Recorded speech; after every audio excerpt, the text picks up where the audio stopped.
Minister Grace Fu, Senior Minister of State Dr. Amy Khor, Senior Parliamentary Secretary Mr. Baey King, and everyone who's gathered here. It's a wonderful day, great weather, and for a very good cause we are gathered here.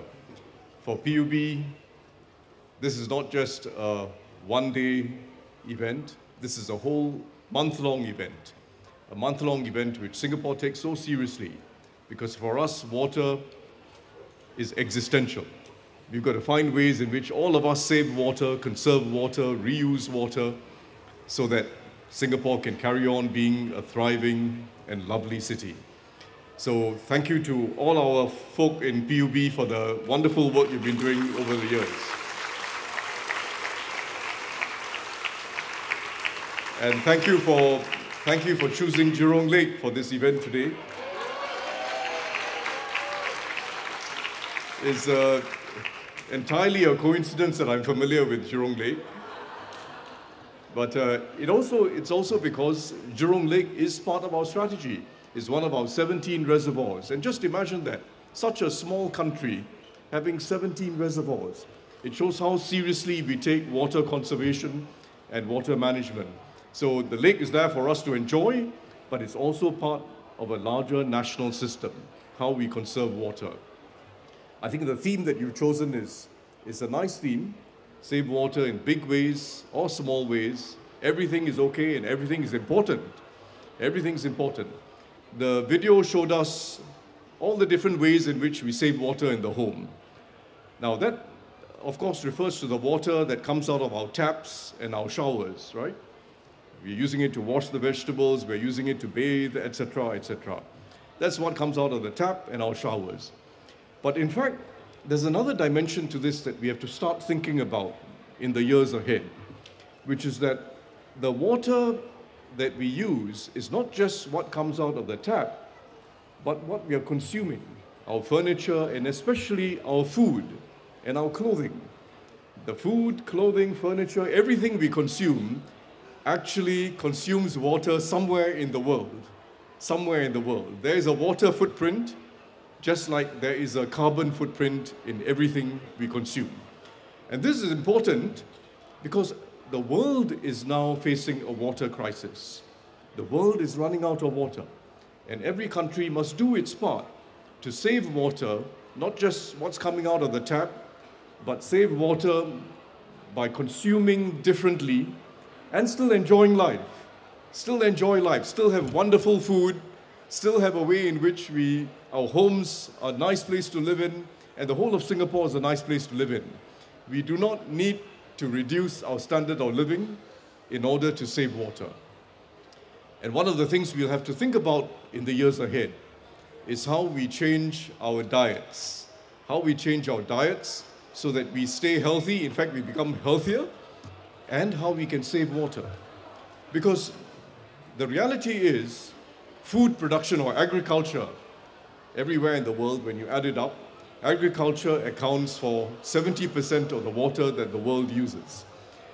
And within agriculture, the biggest user of water is food production in the form of beef.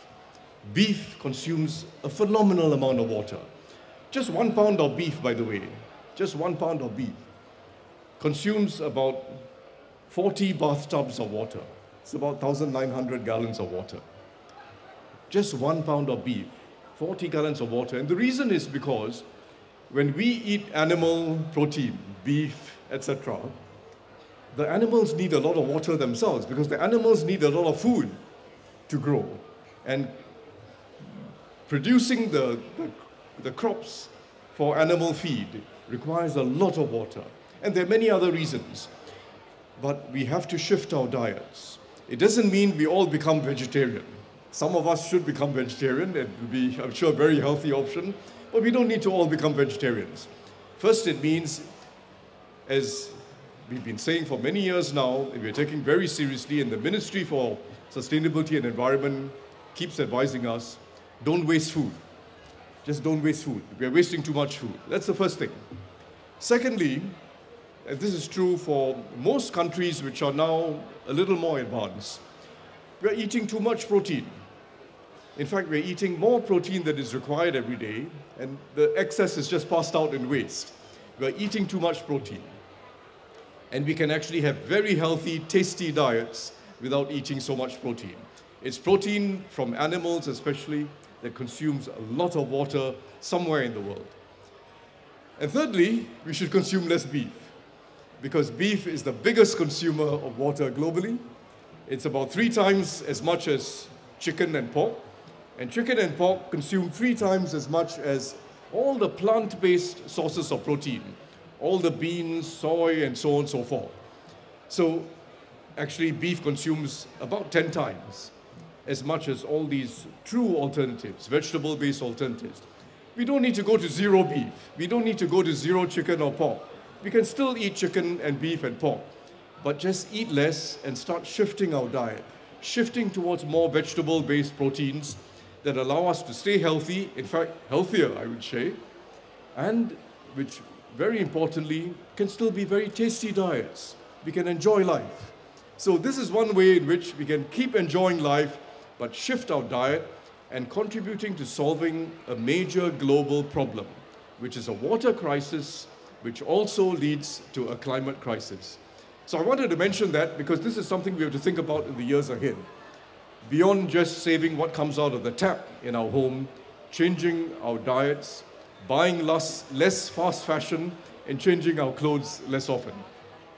And maybe in future, when we come to events, we reuse the previous year's t-shirt. Actually, seriously, reuse the previous year's t-shirt, and if possible, don't give out at every event cotton bags, because cotton bags actually have tremendous water consumption in order to produce. Tremendous. But those are many of the, if we all do those small things, it makes a big difference.